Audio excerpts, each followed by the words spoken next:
काल महाराष्ट्र राज्याच्या उपमुख्यमंत्री आणि वित्तमंत्री श्री अजितदादा पवार यांनी महाराष्ट्राचा आणि त्यांच्या सरकारचा शेवटचा अर्थसंकल्प सादर केला.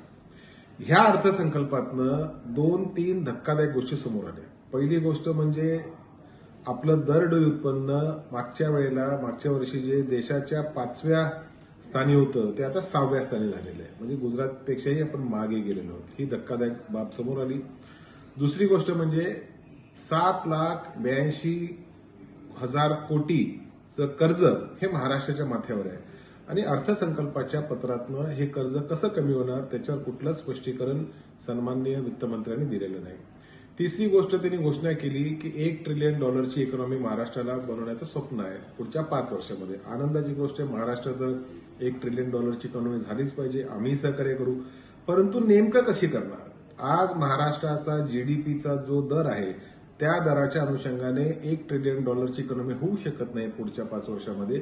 त्याच्यासाठी दुपटीने जीडीपीचा दर वाढला पाहिजे हे असे अर्थतज्ञ मंडळी जे ते सांगतात. त्याच्यामुळे अर्थमंत्र्यांकडे अजितदादांकडे महाराष्ट्राचा जीडीपी वाढवण्यासाठी कुठली जादूची कांडी आहे हे देखील त्यांनी सांगायला पाहिजे होतं. ते सांगायला चुकले. आज मी एक पत्र राज्याचे उपमुख्यमंत्री आणि वित्तमंत्री अजितदादा पवारांना लिहितोय. या पत्रामध्ये महाराष्ट्राच्या आर्थिक धोरणांच्या संदर्भामध्ये एक व्हाईट पेपर त्यांनी प्रस्तुत करावा. कर्ज किती, व्याज किती, मुद्दल कशी चुकवली जाते, व्याज कसं चुकवलं जातं आणि $1 ट्रिलियन अर्थव्यवस्था करण्यासाठी तुमच्याकडे नेमकं ठोस उपाययोजना काय.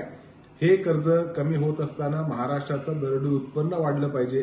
ते दरडोई उत्पन्न वाढवण्यासाठी तुमच्याकडे कुठली भूमिका आहे हे देखील अजितदादांनी सांगितलं पाहिजे. त्याच्यामुळे हे पत्र मी त्यांना आज मेल केलेलं आहे. त्याची कॉपी चीफ सेक्रेटरी आणि ऍडिशनल चीफ सेक्रेटरी फायनान्स यांना देखील पाठवलेली आहे.